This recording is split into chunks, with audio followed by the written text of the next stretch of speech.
Você aí já parou para pensar quais das versões do Thor seria a mais poderosa de todas? Qual delas superaria os Celestiais e o próprio Odin? Ou então, o quão forte é o Thor com a força Odin? Bom, nesse vídeo de hoje responderemos um pouquinho disso. Iremos ver todas as versões do Thor organizadas por nível de poder. E lembrando que esse vídeo é dos níveis de poder do Thor e não dos personagens que já ergueram o Mjolnir, porque isso tem diferença, beleza? É isso aí, sem mais enrolação, e bora pro vídeo. Começando então com a 11ª posição, temos Thor, o Sapo do Trovão. Bom, o Thor já passou em algumas edições nos quadrinhos transformado em um sapo. Pois é, isso aconteceu quando Loki, o seu irmão, jogou um feitiço nele que acabou mudando a sua forma. Porém, os seus poderes ainda eram os mesmos, só que em uma escala bem menor. Pra você ter uma ideia, nessa história aí, aconteceu uma guerra, onde o Thor acabou liderando uma horda de sapos contra os ratos. Na 10ª posição, temos agora o Ragnarok, o clone do Thor.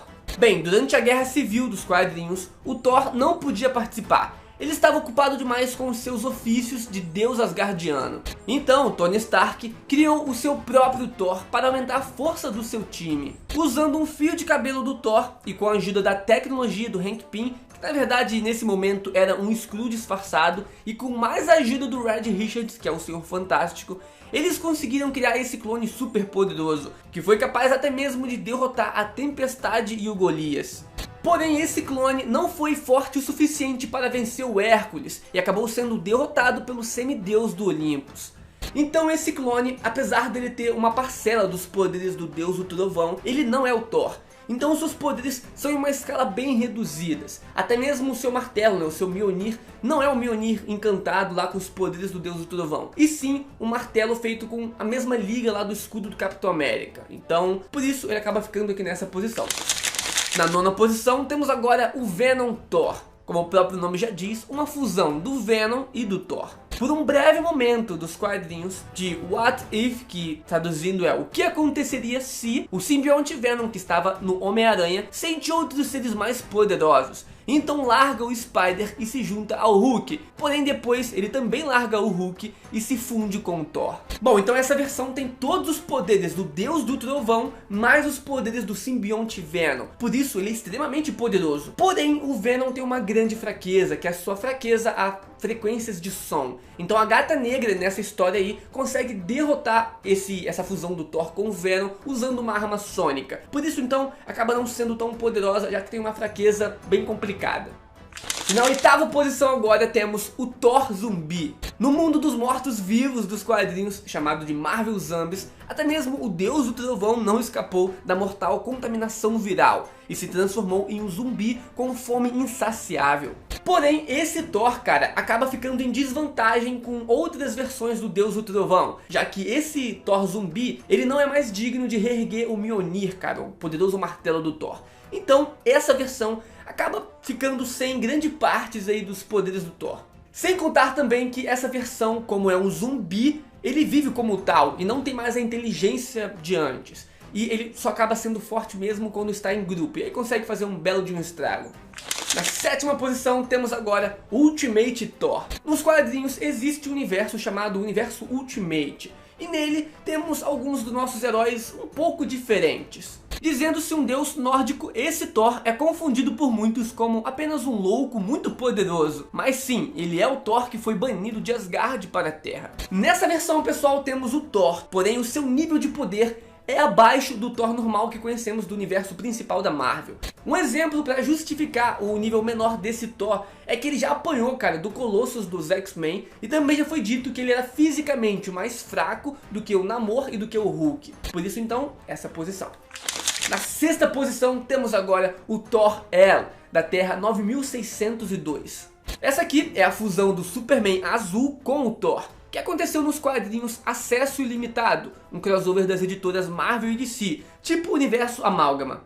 O Superman azul é o Clark que conhecemos, porém com uma mutação que fez com que a sua fonte de poder não fosse mais a energia solar, e sim a energia elétrica. Por isso ele possui agora diversos poderes elétricos, como se teletransportar, ficar intangível, a super força do Superman, criar campos de força, magnetismo, podia voar, disparar rajadas de energias das mãos e dos olhos. E cara, ele era bem poderoso. Agora você imagina os poderes do Deus do Trovão nessa versão do Superman, cara. Seria uma bateria infinita de eletricidade, o que aumentaria ainda mais os poderes desse Superman. Por isso então, essa fusão, cara, esse personagem é muito poderoso.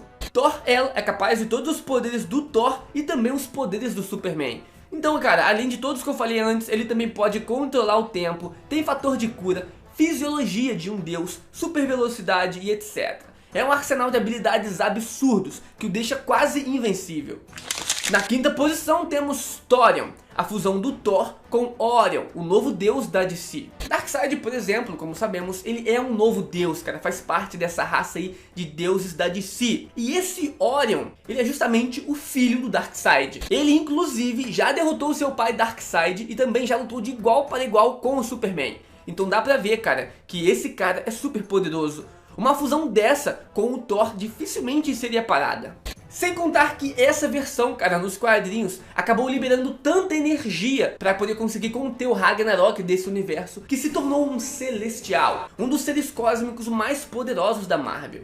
Agora na quarta posição temos o Thor Hooked. Essa versão aqui aconteceu nos quadrinhos quando alguns Vingadores foram expostos à radiação gama, então se transformaram em versões do Hulk. O Thor acabou ficando com a pele azul e uns símbolos que parecem asgardianos, um cabelo branco iluminado e raios por todo o corpo, sem contar que ele ainda continua digno do Mjolnir, o que mostra que ele tem um senso diferente do Hulk normal e continua sendo o Thor na personalidade. É uma das versões mais bonitas e bem feitas na minha opinião. Eu gostaria muito de ver mais sobre ela nos quadrinhos.